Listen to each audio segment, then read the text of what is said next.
Okay, so we are now making another video. This, I believe, is episode 10. And we are starting with Richard White. He is a 63-year-old black man in California.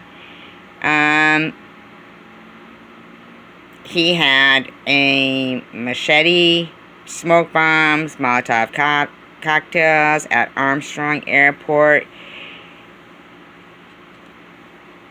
I'm sorry, I think that's Louisiana, not California. My bad. Louisiana. He refused his meds.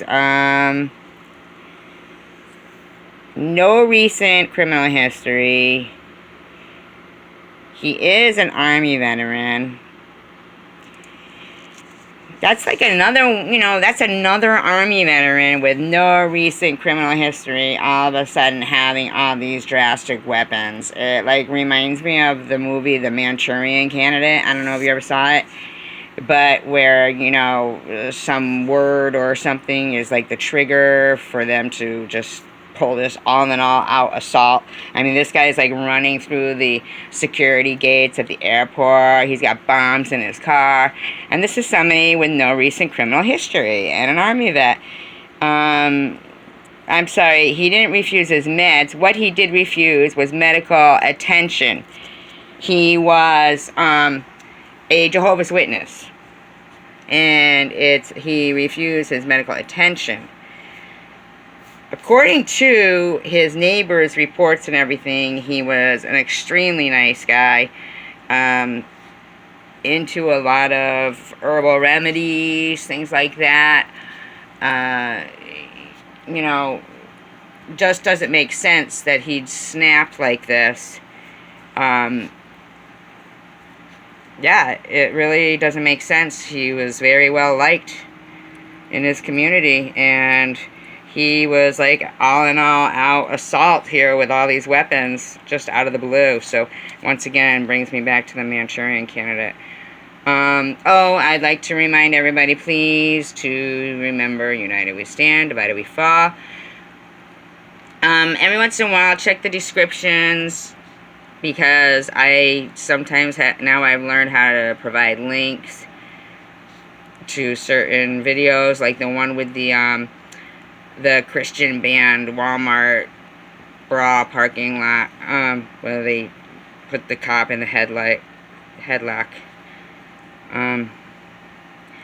Okay, so, hey, Roscoe.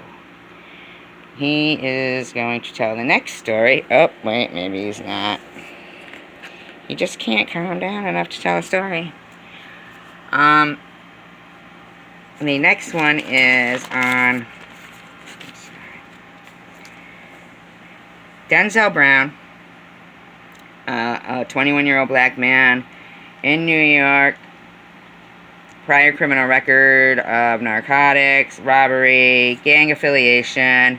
He stole from Best Buy, and then a cop had been called to that scene, and he ran out in the parking lot, this black man that stole the objects from Best Buy, and tried to steal 2 cars, had no luck, and the third car was a car that was running in a driveway, or running in the parking lot, I guess, already running, and the parents had got out of it, the 2 adults, and there was a 2-year-old and a 6-year-old in it, and he attempted to steal that car. And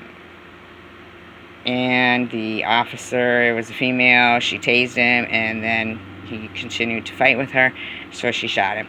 I mean, basically, you can't call that an unarmed man, because a car is a deadly weapon. Especially, he's stealing it with 2 children in it. He just didn't care who was in it, who bought it, how much it cost them, how long it took them to save for it, how many people he may kill with it, what might happen. He doesn't care. Because the mindset seems to be that if you run and then you're shot, as long as you're not armed, they're shooting an unarmed man. But no, because anything that you get into after that, you get in your car, that's a deadly weapon. That can be used as a deadly weapon. So if they shoot him because his foot is on the gas and he's getting ready to go, he's not unarmed. Okay? You get that through your heads. You go out to commit a crime. Hey, you know, do the time. You can't expect to go out there and have police officers coming to, you know, just to handle the situation. Go, oh, this guy must have been on track. Look how fast he is. I can't run that fast. No, that's not how it goes. It's not how it goes. You're taking the gamble. You're taking the risk. And no matter what is around you, even your feet can be considered deadly weapons, and your fists. So you are not unarmed. Okay? You get it through your head. You're not unarmed.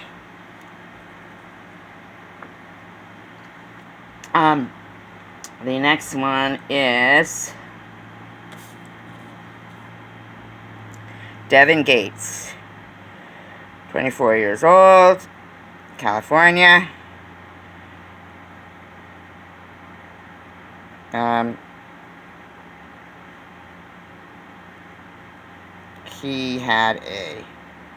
He was black. He had a ski mask. I'm going to come back to that one. There's more I want to get on that one. I'm very sorry. My bad. We're going to skip him for now. We've got Gary Page, 60, Indiana. He's white. He was telling people he wanted to commit suicide by cop. He fired at a neighbor.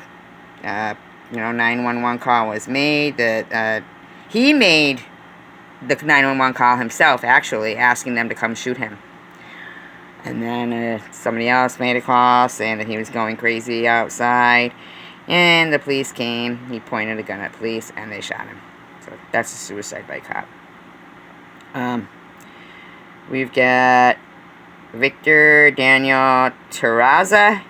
He was a Latino man in California, LA, 28 years old.